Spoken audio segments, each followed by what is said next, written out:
NSIT, a place to imagine, invent and inspire. NSIT, Amhara, Bihta, Patna. 22 वर्षों का विश्वास, 10,000 से ज्यादा डॉक्टर्स, गोल नेशंस लीडिंग इंस्टीट्यूट।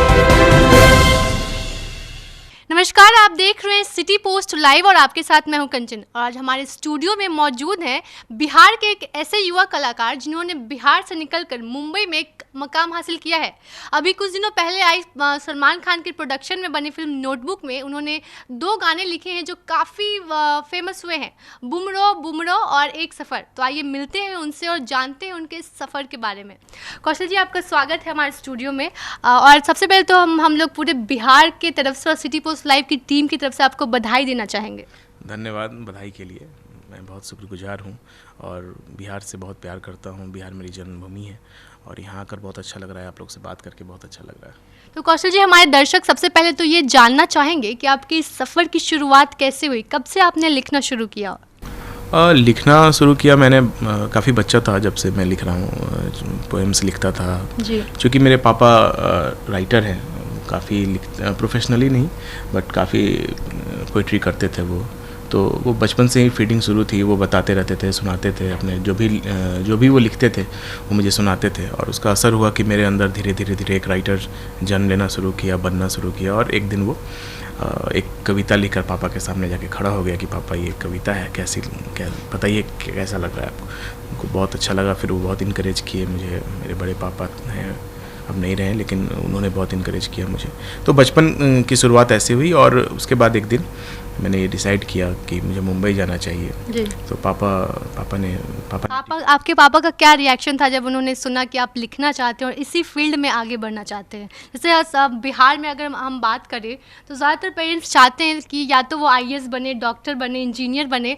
आपके फादर का क्या रिएक्शन था जब उन्होंने कहा, आपने कहा कि मैं राइटिंग में जाना चाहता हूँ, लिखना चाहता हूँ? पापा मेरे बहुत खुश हुए। इवन मैं तो बोलूँगा कि मैं लकी रहा इस मामले में कि पापा ने मुझे सपोर्ट किया, मेरे लिए टिकट अरेंज कर दी। अपने एक फ्रेंड हैं मणिकांत जी, उनसे बात की। मैं उनके पास गया। अपने एक रिलेटिव मामा जी हैं, उनके साथ मैं मुंबई गया और फिर ये सफ़र शुरू हुआ। तो अगर हम बात करें आपके फर्स्ट ब्रेक की कि अब नोटबुक तो पहली फिल्म नहीं होगी, भले ही लोगों ने आपको इस फिल्म से पहचाना है, तो आपकी पहली फिल्म कौन सी थी? मेरी पहली फिल्म थी कांधार। 2010 में रिलीज हुई थी ये फिल्म। और ये मलयालम में बनी एक फिल्म थी जिसका सीक्वल बनना था। बहुत सारे लैंग्वेज में रिलीज होने थे, लेकिन वो बाद में ऐसा नहीं हो पाया।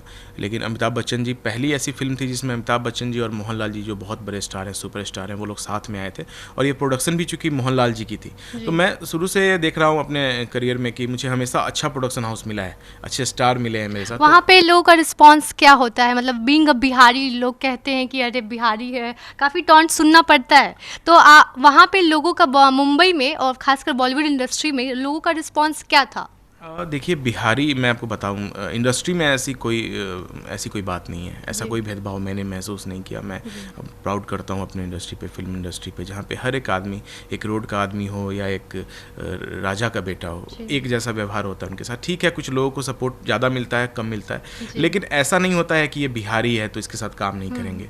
बिहार एक बहुत ऐतिहासिक और बहुत बिहार गौरवमयी प्रदेश है।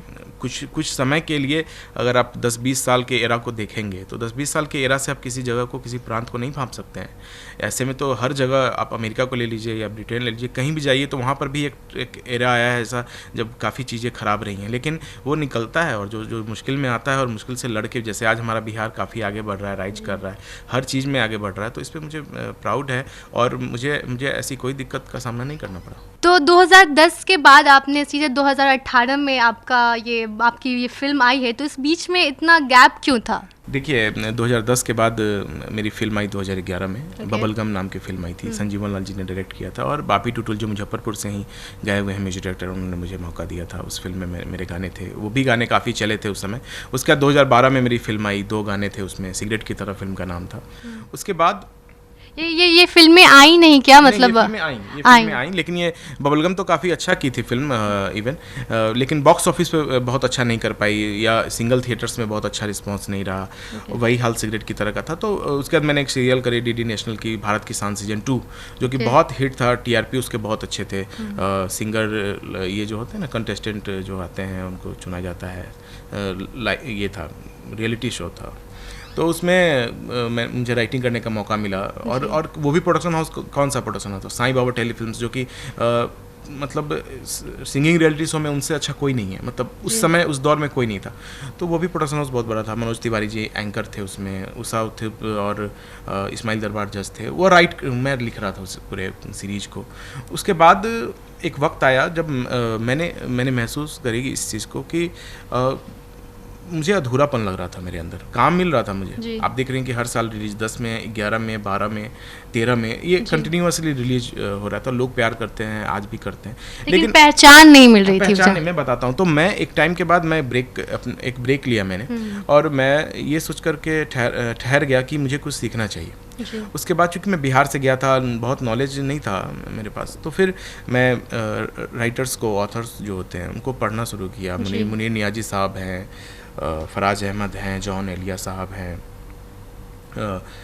बहुत है, फनेश्वरनाथ रेनू हैं, जो भी इंस्पिरेशन अगर कहें तो कौन है आपके इंस्पिरेशन राइटिंग के लिए? जिसको मैं सबसे अधिक प्यार करता हूँ साहिर लुधियानवी साहब हैं, उनसे बहुत प्यार करता हूँ। शैलेंद्र जी की राइटिंग बहुत अच्छी लगती है। गुलजार साहब बहुत इंस्पायर करते हैं, जावेद साहब करते हैं। आजकल के जो यंग नहीं बोलूँगा, लेकिन जो अभी चल रहे हैं, इरशाद कामिल साहब हैं, अमिताभ भट्टाचार्य साहब, ये सब जो भी, ये हमारे लिए हमारे पेरेंट्स हैं, हमारे गार्जियन हैं। ये इनको देख के हम लोग बड़े हुए हैं, सीखे हैं। तो मैं रुक गया गज़ल नज़्म की दुनिया में, उनको समझने लगा, बारीकियों को देखने लगा, ये शब्द क्यों यूज हुआ है, ये शब्द उन्होंने क्यों नहीं यूज किया। तो इसमें मेरा 2-2.5 साल गया। उसके बाद 2014 में मैंने एक फ़िल्म साइन की। उस फिल्म का नाम था इश्क कभी करियो ना। उसमें प्रतीक बब्बर और राइमा सेन जी ने एक्टिंग करी थी, और उसमें 4 गाने मैंने लिखे। ऑलमोस्ट फिल्म के सारे गाने मैंने, एक गाना उसमें कुमार साहब जो बहुत फेमस राइटर हैं, उन्होंने एक गाना उसमें लिखी थी और लिखे थे, और मैंने 4 गाने लिखे उस फिल्म में। उसमें जीत गांवली जी का कंपोजिशन म्यूजिक, और अरिजीत सिंह ने गाना गाया, मीका ने गाना गाया, शालमिली ने गाना गाया। तो वो एल्बम कंप्लीट किया मैंने। और उसके बाद एक इमरजेंसी करके फिल्म आ रही थी, संजय पूरन सिंह चौहान डायरेक्टर है, नेशनल अवार्ड विनर है। वो एक फिल्म बना रहे थे इमरजेंसी, जो बिहार बेस की थी, तो उसके लिए मुझे बुलाया गया। फिर मैंने डायलॉग्स लिखा पूरा।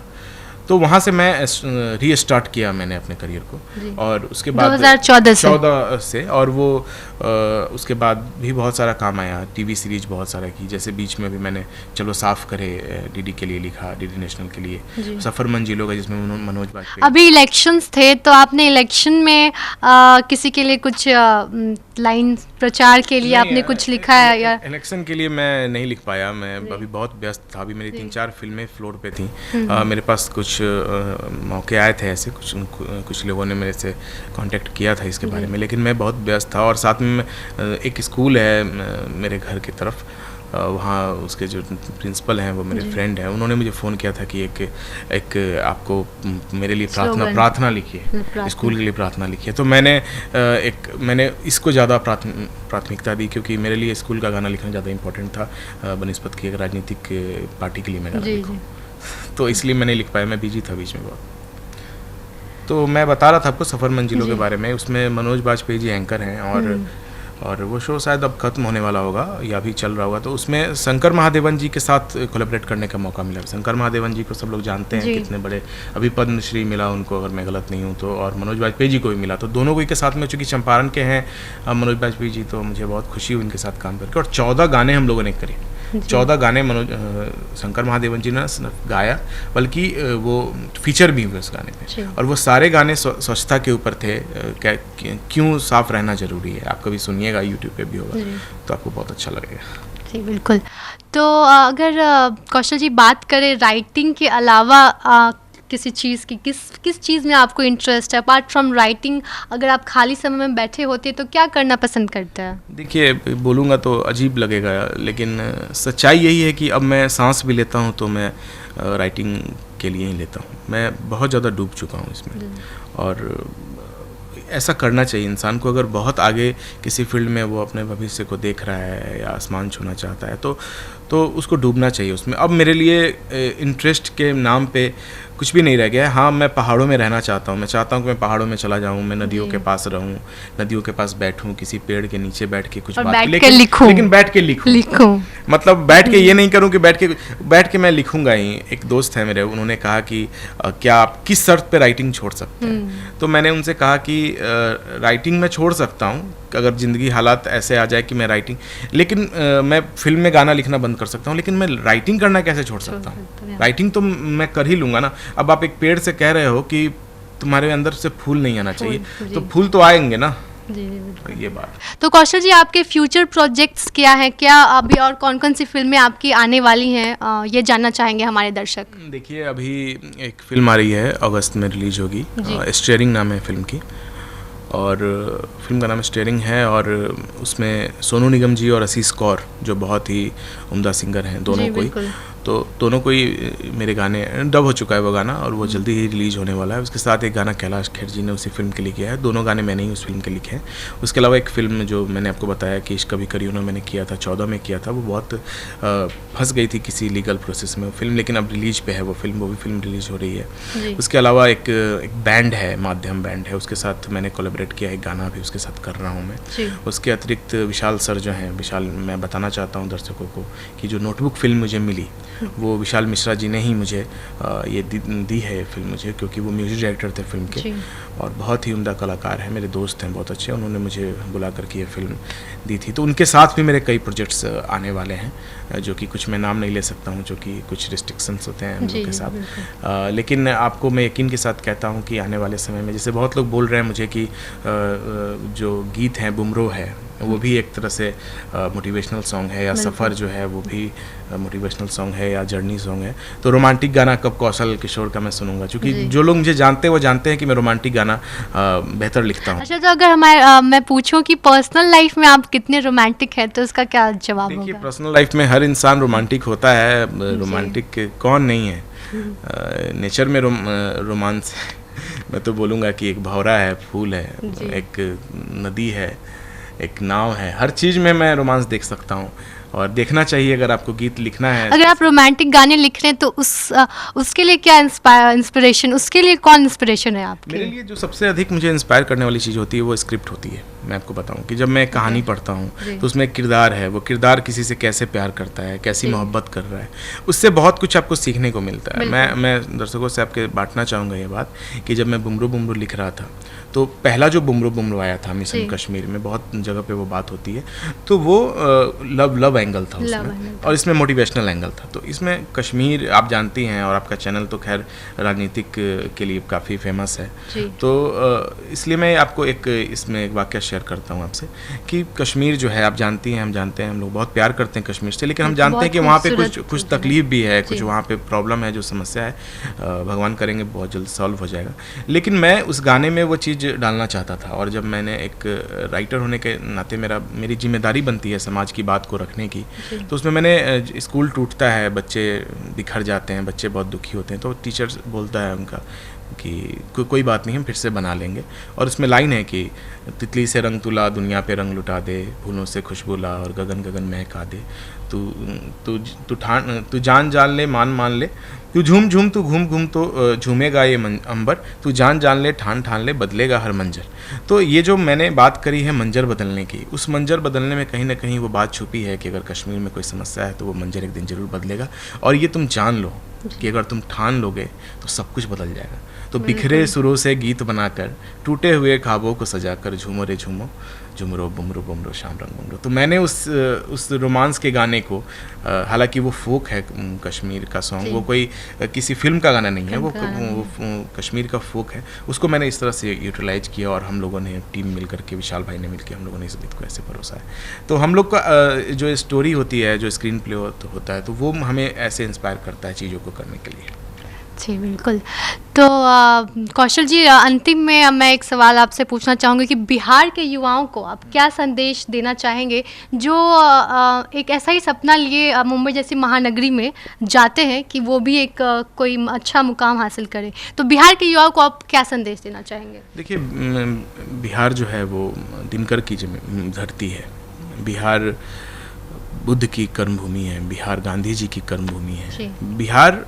बिहार में बहुत शक्ति है। अगर आप महसूस कर सके, जैसे मैंने कई जगह पर ये बात शेयर करी है कि आपको अपने पिताजी से, अपने माता से कुछ मिलता है, कुछ भाइयों से मिलता है, कुछ आपके परिवार से, कुछ आपको समाज से, कुछ आपको प्रदेश से मिलता है, कुछ चीज़ आपको देश से भी मिलती हैं। तो प्रदेश से मुझे, बिहार से मुझे जो चीज़ मिली है वो है संघर्ष करने की क्षमता। यहाँ के लोग बहुत मेहनती होते हैं। अगर आप खंगालेंगे, इस बात के गहराई में जाएंगी तो आपको पता चलेगा कि यहाँ के लोग संघर्ष और ना हार मानने की जो जज्बा है वो बहुत है। तो बिहार से अगर आप बिलोंग करते हैं तो आपके अंदर ये चीज़ खुद होगी आप में कि आप बहुत संघर्ष कर सकते हैं। आप आइए, किसी भी फील्ड में आप जाइए, आपको ज़रूर मंजिल मिलेगी। और एक बात है ना कि आप मतलब एक पौधे को उखाड़ के फेंक सकते हैं, आप फूल को तोड़ सकते हैं, आप एक पूरे जंगल में आग लगा सकते हैं, लेकिन आप वसंत को आने से नहीं रोक सकते हैं। तो अगर आप आगे बढ़ना चाहते हैं तो आप वसंत की तरह बनिए, आपको कोई नहीं रोक पाएगा। तो कौशल जी, बहुत बहुत धन्यवाद हमारे स्टूडियो में आने के लिए और अपने सफ़र को हमारे दर्शकों के साथ शेयर करने के लिए। धन्यवाद करता हूं मैं सभी दर्शकों का। आपका जो सिटी पोस्ट लाइव जो है वो ऐसे ही लोगों तक खबर पहुंचाते रहे, और हमारी शुभकामनाएं आप लोग के साथ हैं। Thank you so much. तो दर्शकों, ये थे हमारे साथ कौशल किशोर जी, और आपको अगर हमारे प्रोग्राम अच्छा लगा हो तो अपने दोस्तों के साथ ज़रूर शेयर करें, और सारे फेसबुक, इंस्टाग्राम, जितने भी सोशल मीडिया, सब पे शेयर करें। और अगर आपने हमारा यूट्यूब चैनल अब तक सब्सक्राइब नहीं किया तो ज़रूर कर लें। धन्यवाद। क्या आप जानते हैं कि घर बैठे आप अपनी स्वास्थ्य समस्याओं का सॉल्यूशन पा सकते हैं सॉफ्टकेयर मोबाइल ऐप के द्वारा। घर पर ब्लड टेस्ट के लिए अच्छे लैब के कंपाउंडर्स को बुला सकते हैं, बीपी जांचने के लिए एक्सपर्ट को बुला सकते हैं, ईसीजी करने के लिए टेक्नीशियन को बुला सकते हैं। साथ ही और भी कई सुविधाएं हैं इस ऐप में। आज ही डाउनलोड करें Softcare mobile app Google Play Store से या वेबसाइट www.softcare.in। अधिक जानकारी के लिए आप संपर्क कर सकते हैं। हमारे फोन नंबर्स हैं 9472981111, 9472982222। Softcare app, solution at your finger tips.